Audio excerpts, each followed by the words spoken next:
The other day, after one of the talks in England, a man came up to me and said, "Sir, you are a beautiful old man, but you're stuck in a rut."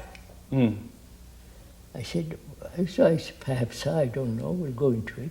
So I went up to my room and said, "Am I?" Because I don't want to be stuck in a rut. I may be.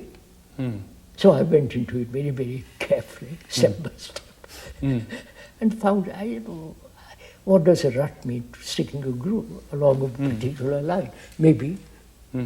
So I watch it. So observation of a fact is entirely different from the escaping or suppression of a fact.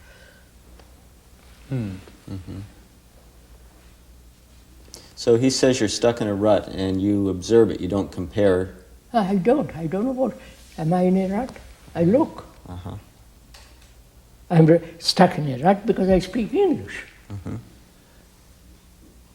I speak Italian and French. All right, that's not just. Am I psychologically, inwardly caught in a groove? Like a tram car. Just motivated by something and not understanding it. Yeah. No, Driven am I? by. I don't know. Yes. I'm going to find out. I'm going to watch. I'm going to be terribly attentive, sensitive, alert. Now this requires that you not react in the first place by saying, no, that's horrible, I couldn't possibly be stuck in a rut. I wouldn't. Yeah. You may be telling the truth.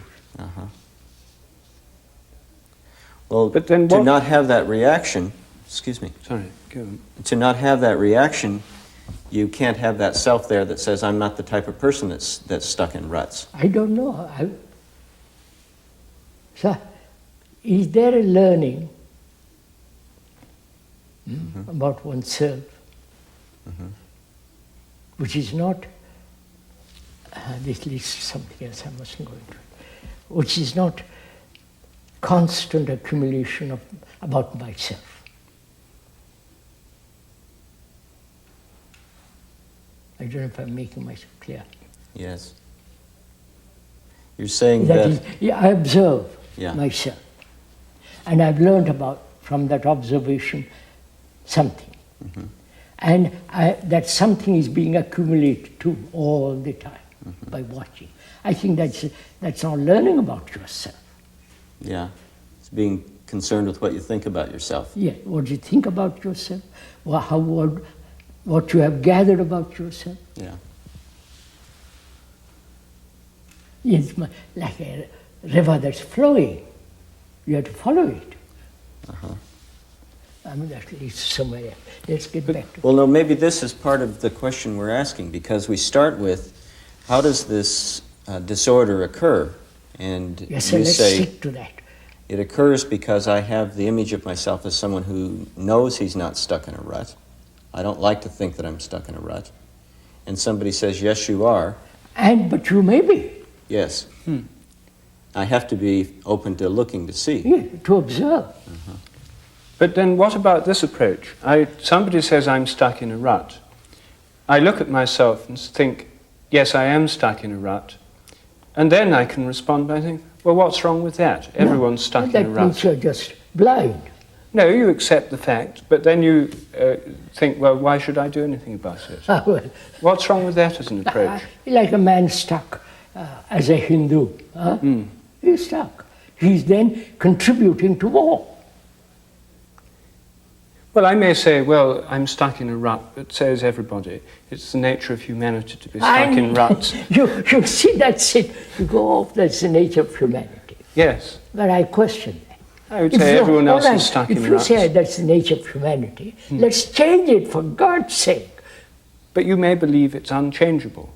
You see, what reason have I for believing that we can change it? I may think that I'm stuck in a rut, so are you, and so is everybody else. And anyone who thinks they're not is deceiving themselves. Cheating themselves. Yes. I may cheat, so I begin to inquire, am I cheating myself? I want to be very honest about it. I don't want to cheat. I don't want to be a hypocrite. But you may not be a hypocrite. You may think I am stuck in a rut, and you may be a pessimist. You see, the alternative to being a hypocrite is a pessimist, or one alternative. No, I'm neither a pessimist nor an optimist. I say, look, am I stuck in a rut? I watch all day. And you perhaps conclude yes. But then you can take the pessimistic course and say, yes, I am, but say what? Yes, if you prefer that way of living, go ahead. But I don't want to live that way. Well, the person who comes into therapy usually comes with both sides going on at the same time. He says that I have this problem which I want to be free of. I don't want to be stuck in a rut. On the other hand, when it gets down to really looking at that, he doesn't want to look at it either because it becomes uncomfortable. Of course. Yeah.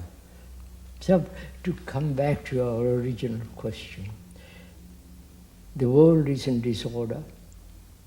Yes. Human beings are disorder. And we describe what is disorder. And is there a possibility to live free from disorder? That's a real basic question.